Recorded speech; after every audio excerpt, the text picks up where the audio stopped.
Hello, welcome along to another Beamer video. It's season 1 2020. This is week 3.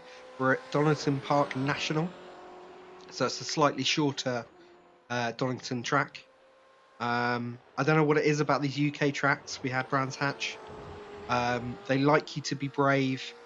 Really got to put yourself out of your comfort zone to get some good lap times here.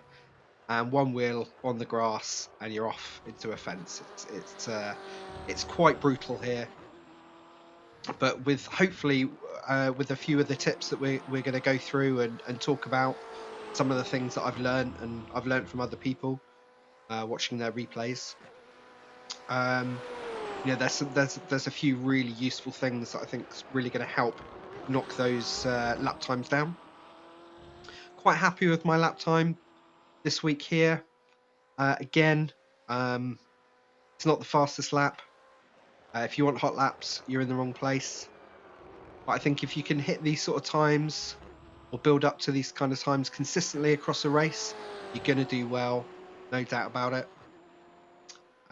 So without further ado, let's have a look at our first in-car lap. We'll replay that lap in slow motion and I'll talk in a little bit more detail. And then we'll go to the fast chase camera mode. We'll pause it at a few points. I tend to pause it at the key braking point.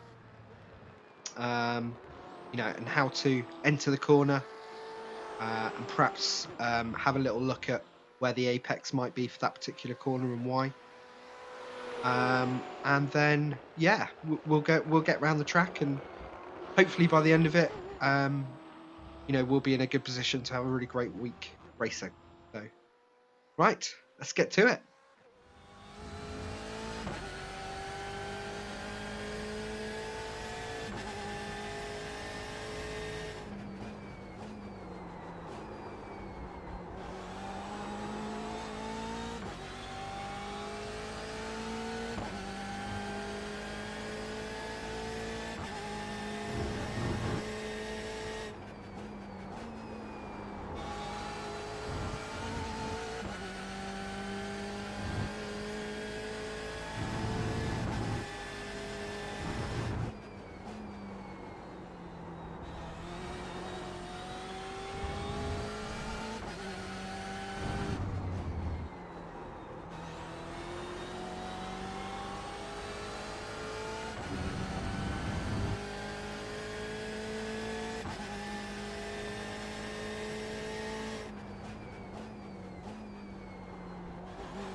Alright, so here we go with the half speed run through in car. First corner, obviously super important, cracking overtaking position. There's actually a really cool formula to this corner that I'll break down when we go to the outside of car view so we can actually really see it. But it is important to bear in mind that actually you have to be a lot slower around that corner than you might think to actually be able to carry the speed out and have a nice run down through here, because it's flat down through here. This left is a little bit, can be tricky. You can lose traction, especially if you're with other cars.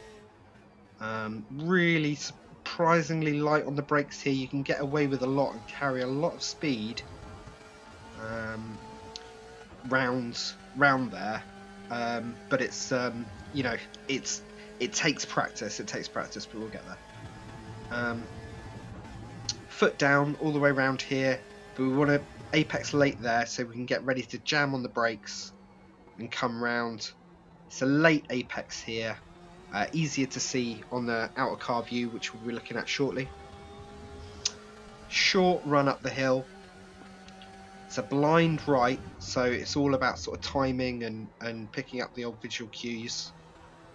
And a really fast right-hander where we want to hover dangerously close to the outside edge of the track, and again it takes a little bit of practice, but it's the faster way of doing it. There is another line through there that's a lot safer, but it's considerably slower because you've got such a long run down here. And then the final section of the course is this lovely little chicane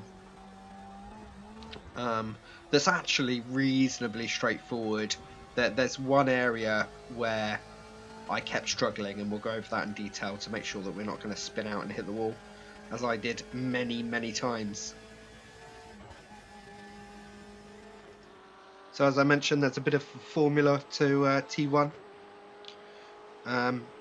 We want to start our braking kind of reasonably near the blue line and the blue cone at the end of the pit lane. Perfect, really clear indicator. We want to get over as far left as we can there. You know, I think that's plenty of room. We're dead straight, and we're going to brake kind of like 50% up to the next line that you can see ahead. And as I mentioned, there's a formula to this. It's really straightforward to remember and quick to learn. As soon as we hit that line further down the track there where the pit lane ends, that's when we're starting to turn in.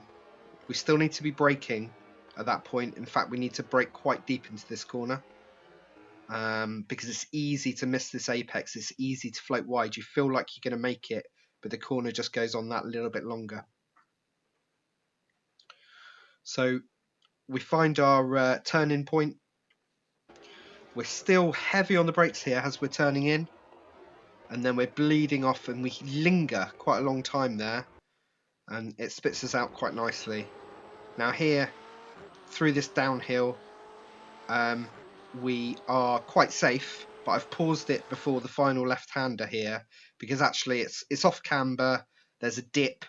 It's really easy if you don't approach it properly. If you don't start turning in time, then you can easily lose your back end, like lose traction and thus lose time, and also like lose control and crash into another car when you're racing. You really want to make sure that you enter this right, and you want to apex it quite late because you need to be tucked right over to the left hand side of the track to get a really good run at the next right hander. And it's vital we take that right hander as quickly as we can because there's a solid bit of straight ahead, or at least flat out ahead. You know, this corner coming up, it can be the difference between a good 0.3 a lap easily alone. So it's you know, this, we really want to focus on this. So we apex late, we tuck ourselves over to the left, and we are braking effectively in no man's land. I mean, it's a tricky one to judge this. It takes a lot of practice, but there is a bit of runoff on the right, and there's also a little kink. Obviously the track's turning, but there's a kink just ahead, like two or three car lengths ahead of where we are, and we want to kind of make sure we hit that braking point. We're going to brake reasonably heavy. I'd say a good kind of like 55-60%, and we're going to hold that right down towards the corner. But if you see, we're turning in really early here. At least when you're in the in-car view, it looks like you're turning in super early. But what we actually want to do is we want to ride this corner like a roller coaster. We want to turn in early, peel off the brakes at the apex, and jam on the accelerator right on the apex here, so that we can kind of, you know, not lose that momentum that we've carried in towards, you know, the middle of the corner here. We need to keep hold of that. We're going out pretty damn wide there. Flat out round here, we obviously just want to take the shortest route, and flat out here, but we're apexing quite late because again we want to be as far over to the left as we can. We've got a big right hander coming up here, and we're braking just by the right hand arrow, and we're braking a good sort of 70% here. It's pretty heavy braking zone, and then as we start our turn in here, we are peeling off and keeping we're brushing the brakes. We're keeping pressure on that brake there because that's going to help us turn the car. And this is a bit of an awkward corner because the apex is a lot later than it looks as you're driving towards it.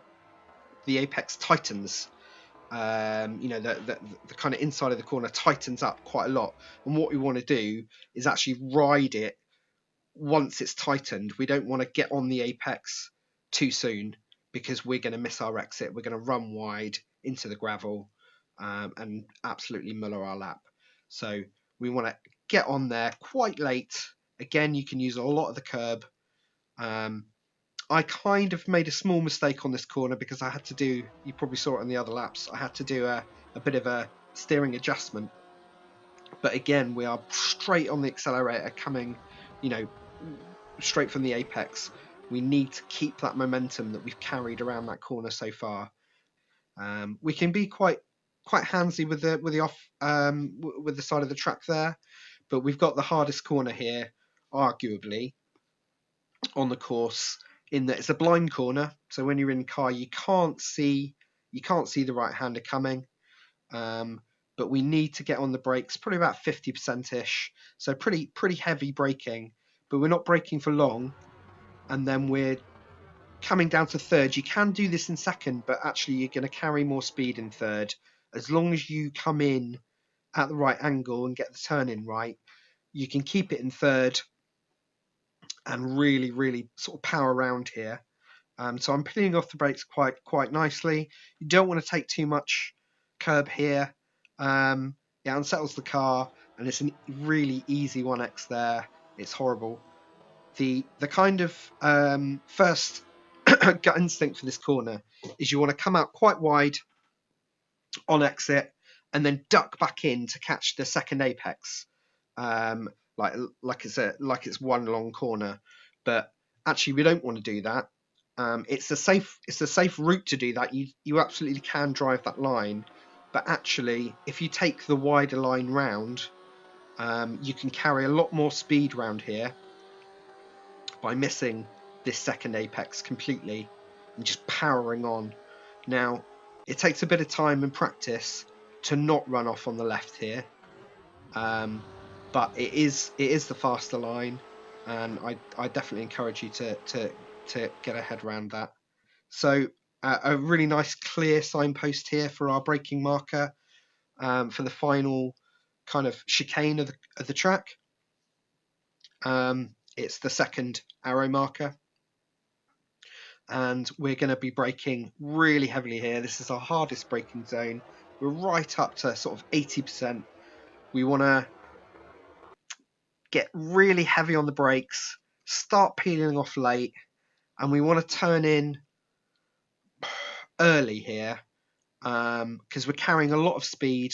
We're going to trail brake quite heavily in here. So it's a fine line when you're trying to do quite a heavy trail brake and get a good steering angle. Obviously, it's a real balancing act for grip. Get down second gear for this, but get up to third quickly. You know, really, actually, you want to be getting up to third by the time you're hitting the second apex on this chicane. Now, when it comes to taking a bit of curb, obviously there's the big red sausages. The first right-hand section here, you can actually hit the sausage. You know, I'm not hitting it full on here. I'm half on it, and actually it doesn't upset the car too badly, and you can take a straighter line through it. That's a faster line, which is great. You do need to be easy on the accelerator, because if the car's bouncing and you jam in the gas, you're going to wheel spin and lose time. You're going to, you know, at best you're going to lose time. At worst, obviously, you're going to do yourself a nice little donut. But what you don't want to do is touch the second sausage, the second red sausage on the left, because that is going to upset the car. And actually, 9 times out of 10, when I've driven here and caught a wheel on this second sausage, it's a donut off to the left and into the fencing on the left. And you know, you can normally slow the car down in time not to do yourself too much damage, but obviously it's a lap and probably the race ruined. So we need to make sure that we're getting as close as we can to it without touching it. We're running up through the gears as quick as we can. Nice wide exit. and that's our lap done. Donnington is just a brilliant course. I look forward to it coming up. You know, for all the series that I drive, it's a great VRS GT Sprint course, and it's actually a really great BMW 12.0 series course. I'm going to have a lot of fun racing here this week. I hope you found some of these things useful. You know, I'm not the fastest driver, but I can do these laps consistently, and that's actually really part of the puzzle here. You know, everyone can hit a magical hot lap, but if you can lap reasonably quickly, consistently, that's going to bring you a lot higher up the standings and hopefully win you some races. Have a great week this week. Let us know how you get on. Let us know if the videos are any good, or if there's anything that I'm not covering that I should be covering, or I could do it a different way. I'm all ears. I'm really keen to make this as useful as possible. Good luck, have fun, and I'll look forward to seeing you again next week.